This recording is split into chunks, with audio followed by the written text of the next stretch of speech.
నమస్తే, welcome to D24 news. ముందుగా headlines.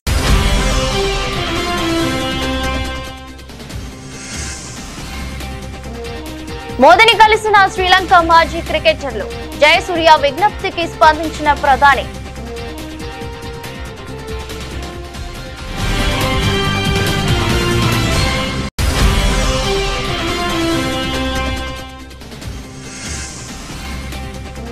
కొందరు ఎప్పుడు ఏడుస్తూనే ఉంటారు. సీఎం స్టాలిన్ పై మోదీ విమర్శలు.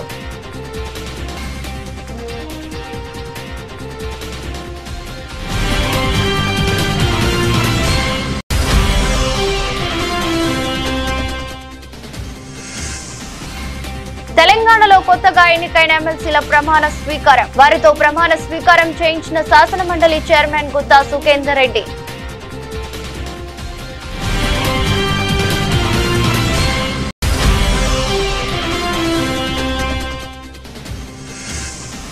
వైద్యం ఆరోగ్యంపై CM Chandrababu power point presentation. చాలా వ్యాధుల నివారణకు డైట్ కంట్రోల్ తప్పనిసరి అని వెల్లడి.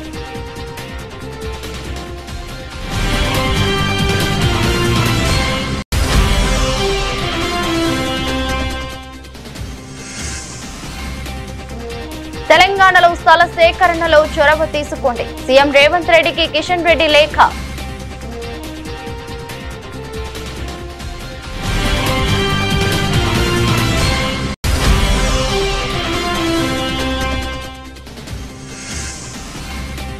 సిండికేట్ అయి రైతులను దోచుకుంటున్నారు. ఆగ్రహం వ్యక్తం చేసిన మాజీ ఎమ్మెల్యే మధునూరి ప్రసాదరాజు.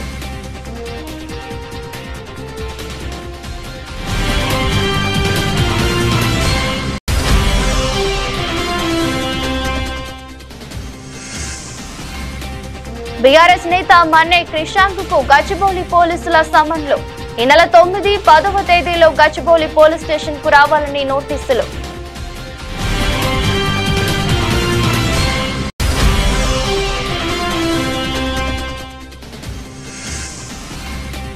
ఇరవై 25 ఏళ్ల తర్వాత దేశాలకు భారత రాష్ట్రపతి. పోర్చుగల్, స్లోవేకియా దేశాల పర్యటనకు వెళ్లిన భారత రాష్ట్రపతి ద్రౌపది ముర్ము.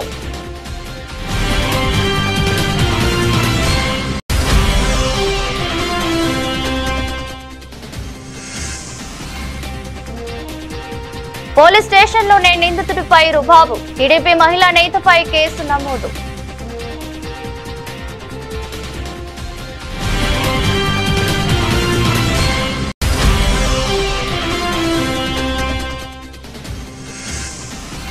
టీమిండియాలోని 4 స్టార్ క్రికెటర్లతో మళ్లీ ఆడాలన్న కోరిక ఉందన్న ధోని. సీజన్ పూర్తయ్యే వరకు ఐపీఎల్ కు వీడ్కోలు పలికే ఆలోచన లేదని వెల్లడి.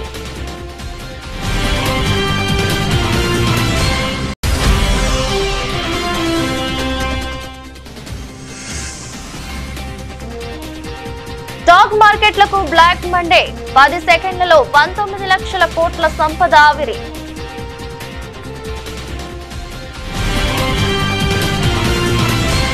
శ్రీలంకలో ప్రధాని మోదీ పర్యటించిన విషయం తెలిసిందే. అయితే ఆ టూర్ సమయంలో లంక మాజీ క్రికెటర్లు మోదీని కలిశారు. భారత ప్రధానిని కలిసిన వారిలో జయసూర్య, అరవింద డిసిల్వా, కలు వితరణ, చమిండా వాస్, కుమార ధర్మసేన ఉన్నారు. 1996లో ప్రపంచ కప్ గెలిచిన ఆ బృందాన్ని మోదీ ప్రశంసించారు. ఆ రోజుల్లోనే T20 స్టైల్ క్రికెట్ ఆడినట్లు ఆయన మెచ్చుకున్నారు. ఆర్థిక సంక్షోభంతో కొట్టుమిట్టాడుతున్న తమ దేశంలో టూర్ చేసేందుకు భారత జట్టును పంపినందుకు మోదీకి లంక మాజీ క్రికెటర్లు ధన్యవాదాలు తెలిపారు. అయితే ఈ భేటీ సందర్భంగా మాజీ ఓపెనర్ జయసూర్య ఓ రిక్వెస్ట్ చేశారు. శ్రీలంకలో దాదాపు అంతటా క్రికెట్ ఆడుతామని, కానీ జఫ్నాలో ఆడడం లేదని శ్రీలంక క్రికెట్ కోచ్ గా ఓ విజ్ఞప్తి చేస్తున్నానని, జఫ్నాలో అంతర్జాతీయ క్రికెట్ స్టేడియాన్ని నిర్మించేందుకు సహకరించాలని మోదీని జయసూర్య కోరారు. ఒకవేళ స్టేడియాన్ని ఏర్పాటు చేస్తే అది జఫ్నా ప్రజలకు ఉపయోగకరంగా ఉంటుందన్నారు. జయసూర్య తమ సాయాన్ని కోరడం సంతోషంగా ఉన్నట్లు ప్రధాని మోదీ తెలిపారు. తన టీం ఈ విషయాన్ని నోట్ చేసుకుందన్నారు. శ్రీలంకలో ఎక్కువ శాతం అంతర్జాతీయ మ్యాచ్లు కొలంబో, పల్లెకిలే, గాలే స్టేడియాల్లో జరుగుతుంటాయి. గత ఏడాది లంకలో పర్యటించిన భారత జట్టు కొలంబో, పల్లెకిలేలో మాత్రమే మ్యాచ్ ఆడింది. Like Ramesh said, when we had the unrest, the problems in Sri Lanka, we were without the petrol, diesel, no current, no lights, and I think you and the government help us a lot. So we always grateful and thank you for helping our country. We are grateful for you, sir, for helping Sri Lanka. And also, I have a small request, sir. As a coach of Sri Lanka cricket at the moment, we play all over Sri Lanka except Jaffna. I want, as a coach of Sri Lanka cricket, I would love to, if India can help us to bring international ground in Jaffna, there will be a big help for the people in Jaffna, north and eastern part. So that we have lack at the moment. So we will not isolate a northern part. So they will also come very closely work with the Sri Lanka cricket, and we are working on it at the moment, but it will get more closer if you play international games in Jaffna. So I have a small request, if can help to bring something. मुझे जयसूर्या के मुंह से सारी बातें सुन करके बहुत अच्छा लग रहा है, क्योंकि ये बात सही है। जहाँ तक भारत का हमेशा ये रहता है कि नेबरहुड फर्स्ट, जितना जल्दी हम पड़ोसी देशों की किसी भी संकट में मदद कर सकते हैं। अभी आपने देखा हो म्यांमार में भूकंप आया तो हम फर्स्ट रिस्पोंडेंट थे, क्योंकि हम मानते हैं कि हमारे पड़ोस के मित्र देशों के लिए चिंता सबसे पहले करना भारत की जिम्मेवारी भी। बड़ा देश है, और जब ये आर्थिक संकट आया हो, बहुत बड़ी परिस्थिति थी, तो भारत का तो एक ही मत था कि भाई हम श्रीलंका इस संकट में से बाहर आना चाहिए और हम उसको पूरी मदद करेंगे। इस भूमिका से हमने ये कोशिश की, हम तो इसे अपना कर्तव्य मानते हैं। और मैं आज भी आपने देखा होगा मैंने कई नए प्रोजेक्ट्स अनाउंस किए हैं, लेकिन मुझे अच्छा लगा कि आपने जाफना की चिंता की है, और ये अपने आप में बहुत अच्छा मैसेज जाएगा कि श्रीलंका का एक क्रिकेट लीडर, जाफना में भी क्रिकेट होना चाहिए, वो बाहर नहीं होना चाहिए, इंटरनेशनल गेम वहाँ भी खेली जानी चाहिए।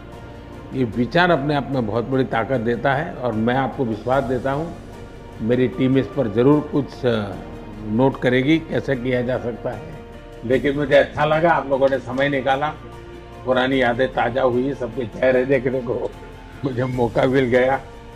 लेकिन मैं चाहूँगा कि भारत के साथ आपका नाता बना रहे, और आप जो भी साहस करें, मेरी तरफ से जो भी आपको सहयोग हो सकता है मेरी तरफ से रहेगा।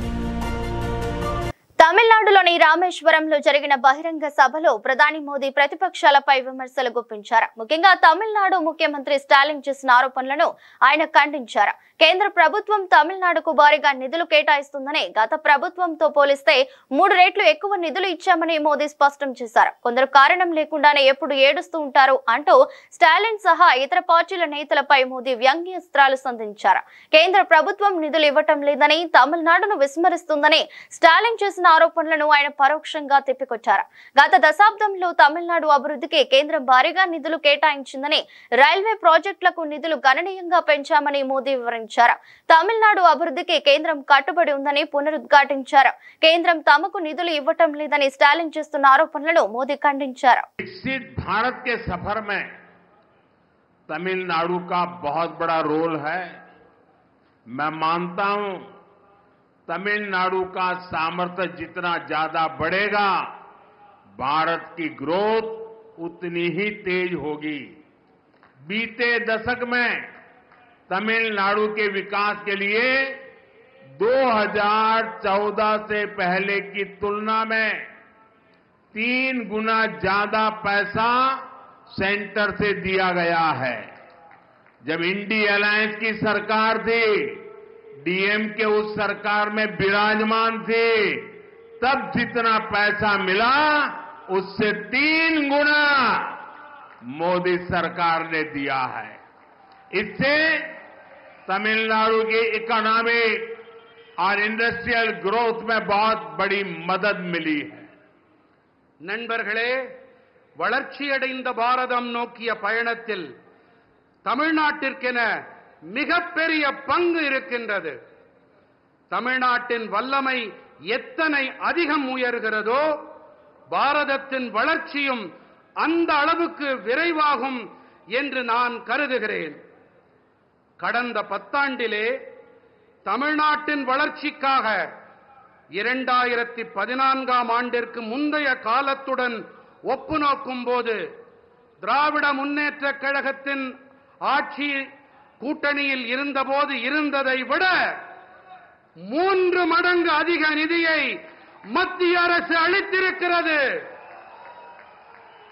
తెలంగాణ రాష్ట్ర శాసన మండలి వేదికగా నూతనంగా ఎన్నికైన ఎమ్మెల్సీలు సోమవారం ప్రమాణ స్వీకారం చేశారు. పట్టభద్రులు, టీచర్, ఎమ్మెల్యే కోట ఎమ్మెల్సీ ఎన్నికల్లో పలువురు సభ్యులు ఎమ్మెల్సీలుగా ఎన్నికైన విషయం తెలిసిందే. కొత్తగా 8 మంది ఎమ్మెల్సీలు ఎన్నికయ్యారు. శాసన మండలి చైర్మన్ గుత్తా సుఖేందర్ రెడ్డి వారితో ప్రమాణ స్వీకారం చేయించారు. శ్రీపాల్ రెడ్డి, శంకర్ నాయక్, నెల్లికంటి సత్యం, మల్కా కొమరయ్య, అంజిరెడ్డి తదితరులు ప్రమాణం చేశారు. ఈ కార్యక్రమానికి మంత్రి శ్రీధర్ బాబు, కేంద్ర మంత్రి కిషన్ రెడ్డి, రాజ్యసభ సభ్యులు doctor Laxman, MP Raghunandan Rao, MLC ఏవిన్ Reddy, Jana Reddy, Uttam Kumar Reddy తదితరులు హాజరయ్యారు. కాగా 7 ఎమ్మెల్సీలు మాత్రమే ప్రమాణ స్వీకారం చేశారు. బీఆర్ఎస్ పార్టీ నుంచి ఎమ్మెల్సీగా ఎన్నికైన దాసోజు శ్రవణ్ మరో రోజు ప్రమాణ స్వీకారం చేస్తారని ఆ పార్టీ వర్గాలు తెలిపాయి. కాగా ఎమ్మెల్యే కోటాలో కాంగ్రెస్ నుంచి విజయశాంతి, అద్దంకి దయాకర్, శంకర్ నాయక్, సిపిఐ నుంచి నెల్లికంటి సత్యం, బీఆర్ఎస్ నుంచి దాసోజు శ్రవణ్ ఏకగ్రీవంగా ఎన్నికయ్యారు. కరీంనగర్ పట్టభద్రులు, టీచర్ ఎమ్మెల్సీ ఎన్నికల్లో బీజేపీ అభ్యర్థులు అంజిరెడ్డి, మల్కా కొమరయ్య విజయం సాధించారు. అలాగే ఖమ్మం టీచర్ ఎమ్మెల్సీ స్థానం నుంచి పీఆర్టీయూ అభ్యర్థి శ్రీపాల్ రెడ్డి గెలిచారు.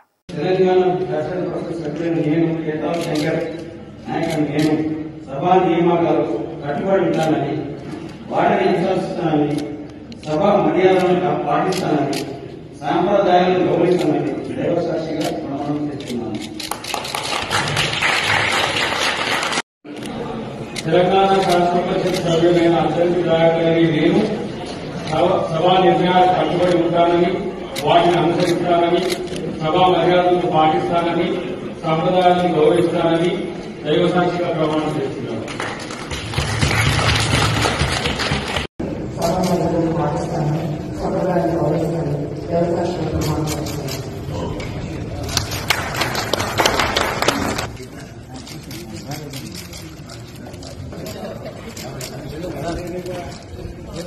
వైద్యం, ఆరోగ్యం, ఆహారం అంశంపై CM Chandrababu Naidu power point presentation ఇచ్చారు. ఈ సందర్భంగా మాట్లాడుతూ అనేక వ్యాధులు మన ఆహారపు అలవాట్ల కారణంగానే వస్తుంటాయని వెల్లడించారు.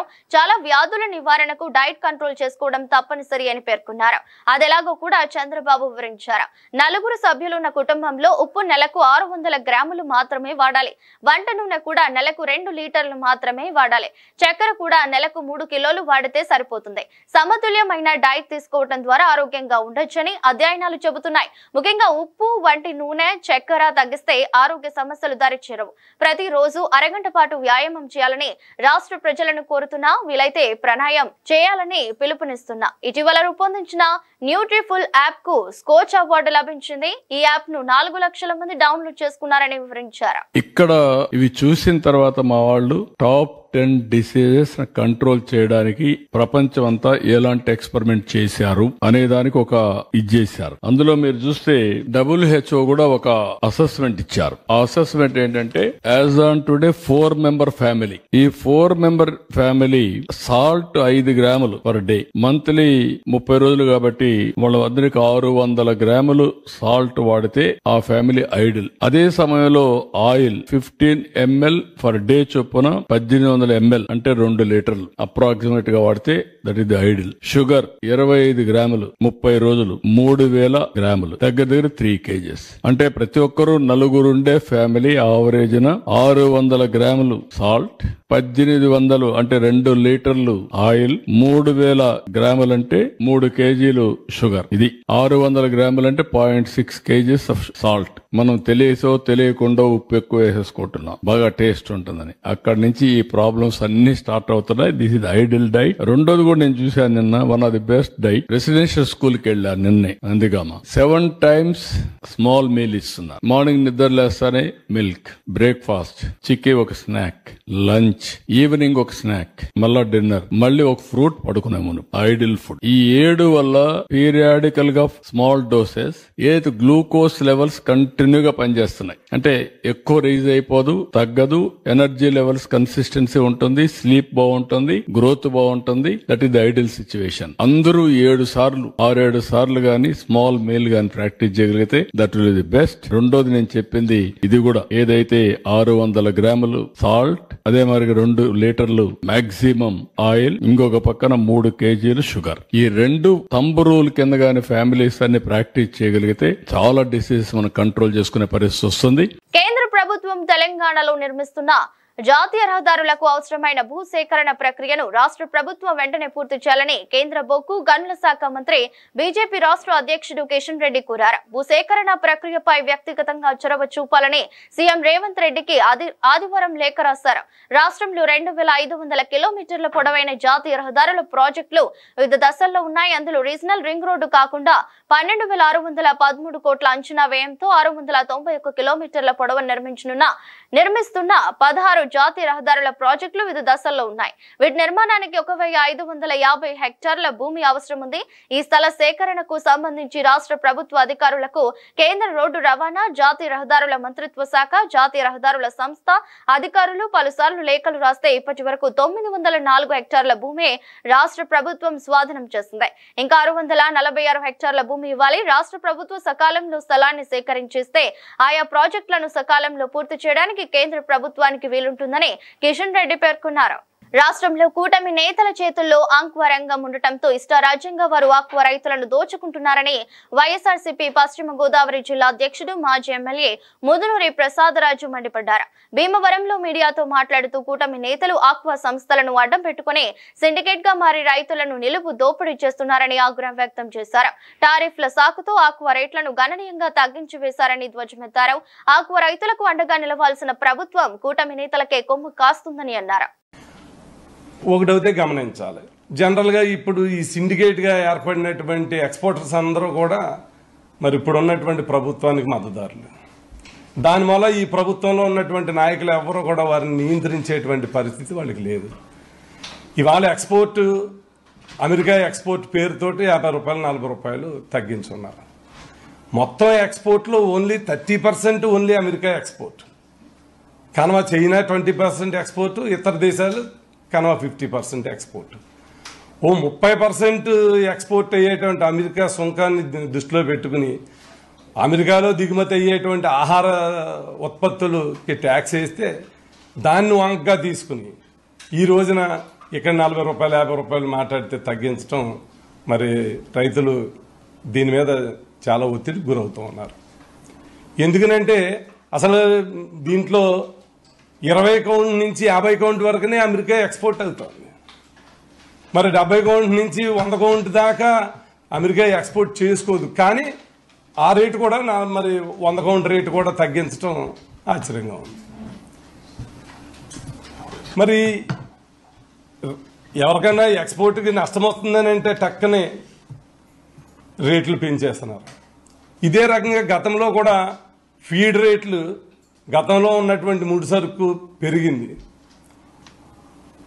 పెరిగితే ఆ రోజున ఫీడ్ రేట్ పెంచితే దాన్ని నియంత్రించడం జరిగింది. ఆ రోజున సోయా 83 రూపాయలు ఉండేది, ఈ రోజున 23 రూపాయలు ఉంది సోయా కేజీ.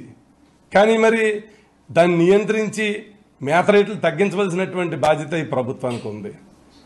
కానీ వాళ్ళకి తగ్గితేనేమో మేత రేట్లు తగ్గించట్లేదు. ఎక్కడైనా నష్టం వస్తుంది పెరిగిందంటే ఆ భారాన్ని రైతు మీద వేసేటువంటి పరిస్థితి ఏర్పడుతూ ఉంది. ఇలా ఒక పక్క రైతుని మరి ఎన్నో హామీలు ఇచ్చి మోసపుచ్చి ఈ ప్రభుత్వం అధికారంలోకి వచ్చింది. బీఆర్ఎస్ నేత మన్నే క్రిషాంక్ కు గచ్చిబౌలి పోలీసులు సమన్లు ఇచ్చారు. హెచ్సియు విద్యార్థుల పోరాటానికి సంబంధించిన కేసుల్లో ఈ నెల 9, 10వ తేదీలో గచ్చిబౌలి పోలీస్ స్టేషన్ కు రావాలని క్రిషాంక్ పోలీసులు నోటీసులు అందజేశారు. హెచ్సియు అంశంలో ఇప్పటికే క్రిషాంక్ పై 4 ఎఫ్ఐఆర్లు నమోదయ్యాయి.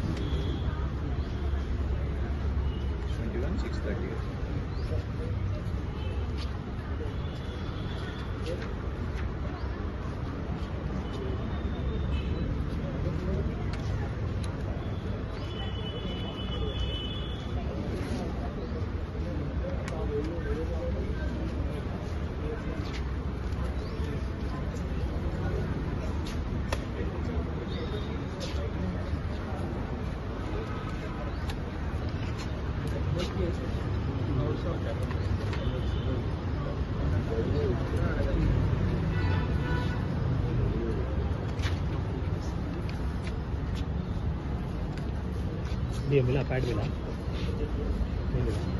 फोन रखो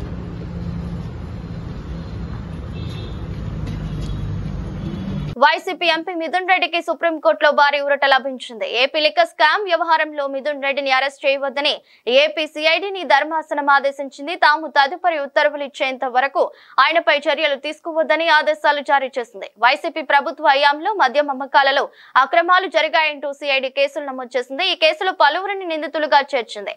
ఈ కేసులో ఆరోపణలు ఎదుర్కొంటున్న మిథున్ రెడ్డిని మాత్రం ఇంకా నిందితుడిగా చేర్చలేదు. అయితే తనను అరెస్ట్ చేసే అవకాశం ఉందనే భావనలో ఉన్న మిథున్ రెడ్డి ఏపీ హైకోర్టులో ముందస్తు బెయిల్ కోసం దరఖాస్తు చేశారు. అయితే ఎఫ్ఐఆర్ లో పేరు లేకుండానే బెయిల్ ఎలా ఇవ్వగలమని హైకోర్టు తెలిపింది. మిథున్ రెడ్డి బెయిల్ పిటిషన్ ను తిరస్కరించింది. దీంతో మిథున్ రెడ్డి సుప్రీంకోర్టును ఆశ్రయించారు. ఆయన పిటిషన్ ను ఈ రోజు విచారించిన సుప్రీంకోర్టు తాము ఉత్తర్వులు ఇచ్చేంత వరకు ఆయనను అరెస్ట్ చేయవద్దని సిఐడిని ఆదేశించింది. భారత రాష్ట్రపతి ద్రౌపది ముర్ము పోర్చుగల్, స్లోవేకియా దేశాల పర్యటనకు వెళ్లారు. ఈ విషయాన్ని విదేశీ వ్యవహారాల శాఖ అధికార ప్రతినిధి రణదీప్ జైస్వాల్ ఆదివారం ఎక్స్ వేదికగా తెలిపారు. రాష్ట్రపతి ద్రౌపది ముర్ము పోర్చుగల్, స్లోవేకియా దేశాల అధికారిక పర్యటనకు బయలుదేరారని ఆయన తెలిపారు. 25 సంవత్సరాల తర్వాత భారత రాష్ట్రపతి ఈ దేశాల్లో పర్యటించడం ఇదే మొదటిసారి అని ఆయన పేర్కొన్నారు. ఈ పర్యటనలో 2 దేశాలతో ముఖాముఖి బహుముఖ సహకారం మరింతగా విస్తరించనుందని ఆయన ఆశాభావం వ్యక్తం చేశారు. భారత్ పోర్చుగల్ దౌత్య సంబంధాలకు 50 సంవత్సరాలు పూర్తయిన సందర్భంగా ద్రౌపది ముర్ము లిస్బన్ లో పర్యటించనున్నారు. హైదరాబాద్ కంచె గచ్చిబౌలి భూముల వ్యవహారంపై బాలీవుడ్ నటి దియా మిర్జా తెలంగాణ ప్రభుత్వంపై మండిపడ్డారు. తాను కంచె గచ్చిబౌలి పరిస్థితులను తెలియజేసే నకిలీ ఫోటోలు, వీడియోలను ఉపయోగించానని సీఎం రేవంత్ రెడ్డి చెప్పడం పూర్తి తప్పుడు ప్రకటనగా ఆమె పేర్కొన్నారు. తాను పోస్ట్ చేసినవి ఒరిజినల్ వీడియోలని ఎక్స్ వేదికగా దియా మిర్జా స్పష్టం చేశారు. తెలంగాణ ముఖ్యమంత్రి నిన్న ఒక ట్వీట్ చేశారు. కంచె గచ్చిబౌలి వద్ద పరిస్థితి గురించి ఆయన కొన్ని వాదనలు చేశారు. వాటిలో ఒకటి, ప్రభుత్వం వేలం వేయాలనుకున్న 400 ఎకరాల భూమిపై జీవ వైవిధ్యాన్ని కాపాడాలని విద్యార్థులు చేసిన నిరసనకు మద్దతుగా నేను నకిలీ రూపొందించిన చిత్రాలు, వీడియోలను ఉపయోగించానని అన్నారు. ఇది పూర్తిగా తప్పుడు ప్రకటన. నేను రూపొందించిన ఒక చిత్రం లేదా వీడియోను కూడా పోస్ట్ చేయలేదు. నేను పోస్ట్ చేసినవి ఒరిజినల్ వీడియోలు. మీడియా తెలంగాణ ప్రభుత్వం అలాంటి వాదనలు చేసే ముందు వాస్తవాలను ధృవీకరించుకోవాలని దియా మిర్జా ట్వీట్ చేశారు. విశాఖ పార్లమెంటరీ నియోజకవర్గం టీడీపీ మహిళా విభాగం అధ్యక్షురాలు సర్వసిద్ధి అనంతలక్ష్మిపై నిన్న పోలీసులు కేసు నమోదు చేశారు. వారి కథనం ప్రకారం అక్కిరెడ్డిపాలెంకి చెందిన కొత్తూరు నరేంద్ర హైదరాబాద్ లో సాఫ్ట్వేర్ ఇంజనీర్. ఆర్టీసీలో ఉద్యోగాలు ఇప్పిస్తామని నరేంద్ర తమ నుంచి 40 లక్షలు తీసుకుని మోసం చేశాడని అనంతలక్ష్మి గత నెల 2న పోలీసులకు ఫిర్యాదు చేశారు. పోలీసులు నరేంద్రను పిలిచి విచారిస్తుండగా విషయం తెలుసుకున్న అనంతలక్ష్మి పోలీస్ స్టేషన్ కు చేరుకుని తన కాలి చెప్పుతో నరేంద్ర చెంపలు వాయించారు. విచారణ అనంతరం నిందితుడు నరేంద్రను పోలీసులు అరెస్ట్ చేశారు. ఆ తర్వాత ఆయన బెయిలుపై విడుదలయ్యారు. అనంతరం ఆయన నగర పోలీస్ కమిషనర్ శంకర్ప్రతాప్ బాగ్చిని కలిసి అనంతలక్ష్మి తనను పోలీస్ స్టేషన్ లోని చెప్పుతో కొట్టినట్టు ఫిర్యాదు చేశారు. సిపి దీన్ని తీవ్రంగా పరిగణించారు. ఆయన ఆదేశాల మేరకు పోలీస్ స్టేషన్ లోని సీసీటీవీ ఫుటేజ్ ని పరిశీలించి దాని ఆధారంగా నిన్న అనంతలక్ష్మిపై పోలీసులు కేసు నమోదు చేశారు. కాగా పోలీస్ స్టేషన్ లో నిందితుడిపై చేయి చేసుకోవడం తప్పని సిఐ పార్థసారథి వారిస్తున్న అనంతలక్ష్మి వినలేదు. సరికదా, నా గురించి నీకు తెలియదు, నిన్న ఇక్కడి నుంచి ట్రాన్స్ఫర్ చేయిస్తా అని సిఐని ఆమె బెదిరించినట్టు స్టేషన్ వర్గాలు తెలిపాయి. సిఐ కూడా బెదిరింపు వాస్తవమేనని తెలిపారు.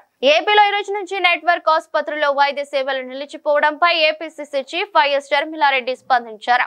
ఆరోగ్యశ్రీ సేవలకు సంబంధించి కూటమి ప్రభుత్వంపై తీవ్ర స్థాయిలో మండిపడ్డారు. ఆరోగ్యశ్రీ బకాయిలు విడుదల చేయకుండా వైద్య సేవలు ఆపేదాకా చూశారని ఫైర్ అయ్యారు. పేదోడికి వైద్యం అందని ద్రాక్ష అయిందని, ఆరోగ్యశ్రీ అనారోగ్యశ్రీగా మారిందంటూ విమర్శలు గుప్పించారు.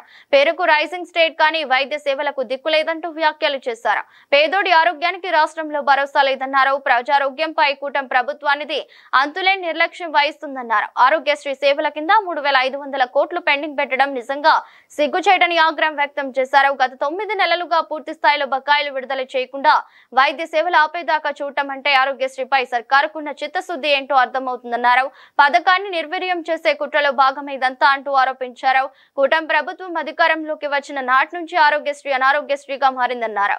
పేదోడికి వైద్యం అందని ద్రాక్ష అయిందని అన్నారు. వైద్య సేవలను విస్తృత పరుస్తామని, వైద్యానికి గ్లోబల్ సిటీగా చేస్తామని గొప్పలు చెప్పే చంద్రబాబు ముందు ఆరోగ్యశ్రీ నిధులు విడుదల చేయాలని అన్నారు. భారత జట్టులోని 4 స్టార్ క్రికెట్ క్రికెటర్లతో మళ్లీ ఆడాలనే కోరిక ఉందని భారత మాజీ కెప్టెన్ మహేంద్ర సింగ్ ధోని అన్నారు.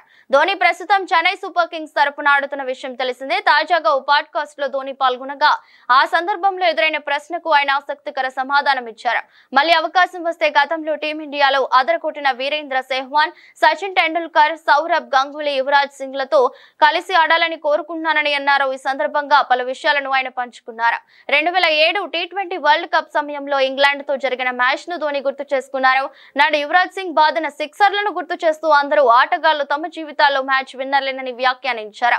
అలానే తన రిటైర్మెంట్ వార్తలను ధోని ఖండించారు. సీజన్ పూర్తయ్యే వరకు ఐపీఎల్ కు వీడ్కోలు పలికే ఆలోచన లేదని పేర్కొన్నారు. భారత స్టాక్ మార్కెట్లు సోమవారం భారీగా పతనమయ్యాయి. రికార్డు స్థాయిలో సెన్సెక్స్ 3000 పాయింట్ల పతనం కాగా నిఫ్టీ 1000 పాయింట్లకు పైగా పతనమైంది. అమెరికా అధ్యక్షుడు డొనాల్డ్ ట్రంప్ ప్రతీకార సుంకాలతో పాటు అమెరికా స్టాక్ మార్కెట్లు రికార్డు స్థాయిలో పతనమయ్యాయి. మరోవైపు ఆసియా మార్కెట్లు సైతం భారీ నష్టాల్లో కొనసాగుతున్నాయి. హాంకాంగ్, చైనా మార్కెట్లు దాదాపు 10% పతనమయ్యాయి. ఈ భయాలు దేశీయ మార్కెట్లపై తీవ్ర ప్రభావం చూపాయి. ఈ క్రమంలోనే సోమవారం ప్రారంభంలోనే సెన్సెక్స్ 3000 పాయింట్లకు పైగా పతనమైంది.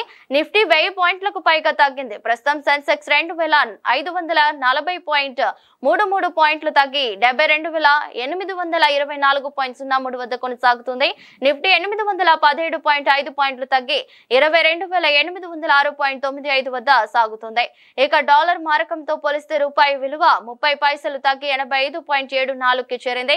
ఏప్రిల్ 4న బీఎస్సీలో జాబితా అయిన అన్ని షేర్ల మొత్తం మార్కెట్ క్యాప్ 4,30,34,886.46 కోట్లుండగా నేడు మార్కెట్లు ప్రారంభమైన కొద్దిసేపటికి 3,83,95,173.56 కోట్లకు తగ్గింది. ప్రారంభంలోనే పెట్టుబడిదారుల మూలధనం 19,39,712.9 కోట్ల సంపద ఆవిరైంది. ఏప్రిల్ 3న బీఎస్సీలో లిస్ట్ అయిన కంపెనీల మార్కెట్ క్యాప్ 4,13,33,265.92 కోట్లుగా ఉంది. సెన్సెక్స్ లో భారత్ ఎయిర్టెల్ మాత్రమే గ్రీన్ జోన్ లో ఉంది. కానీ కేవలం 1% కంటే తక్కువగానే పెరిగింది. మరోవైపు ఇన్ఫోసిస్, టాటా మోటార్స్ భారీ నష్టాలను చవిచూశాయి. వార్తలు ముగించే ముందు మరోసారి హెడ్లైన్స్.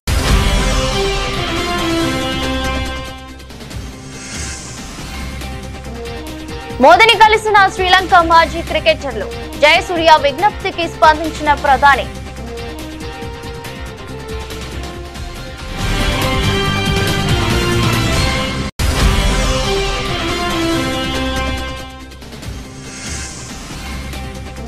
కొందరు ఎప్పుడు ఏడుస్తూనే ఉంటారు. సీఎం స్టాలిన్ పై మోదీ విమర్శలు.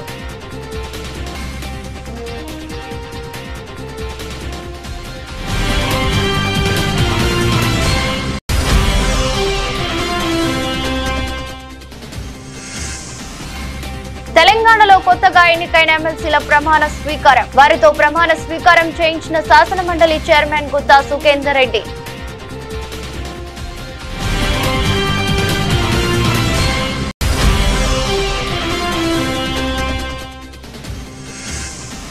వైద్యం, ఆరోగ్యంపై CM Chandrababu power point presentation. చాలా వ్యాధుల నివారణకు డైట్ కంట్రోల్ తప్పనిసరి అని వెల్లడి.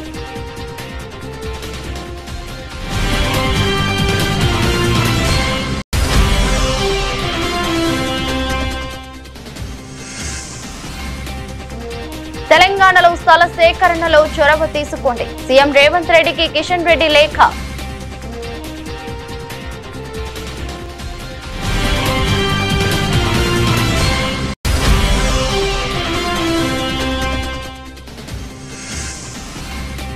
సిండికేట్ అయి రైతులను దోచుకుంటున్నారు. ఆగ్రహం వ్యక్తం చేసిన మాజీ ఎమ్మెల్యే మధునూరి ప్రసాదరాజు.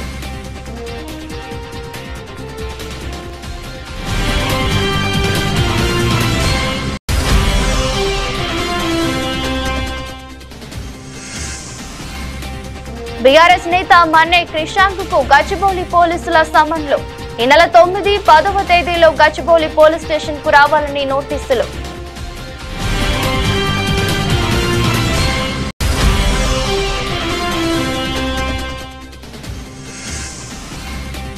ఇరవై 25 ఏళ్ల తర్వాత దేశాలకు భారత రాష్ట్రపతి. పోర్చుగల్, స్లోవేకియా దేశాల పర్యటనకు వెళ్లిన భారత రాష్ట్రపతి ద్రౌపది ముర్ము.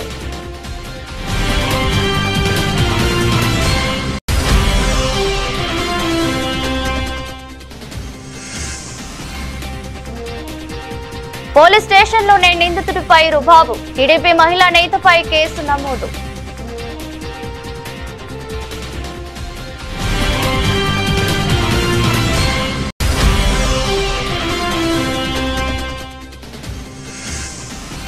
టీమిండియాలోని 4 స్టార్ క్రికెటర్లతో మళ్లీ ఆడాలన్న కోరిక ఉందన్న ధోని. సీజన్ పూర్తయ్యే వరకు ఐపీఎల్ కు వీడ్కోలు పలికే ఆలోచన లేదని వెల్లడి.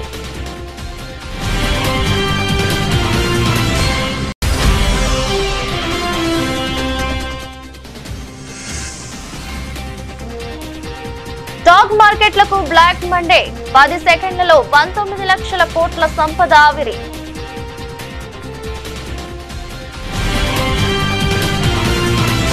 ఇది రోజు బులెటిన్. మరో బులెటిన్లో మళ్ళీ కలుద్దాం. అంతవరకు సెలవు. నమస్కారం.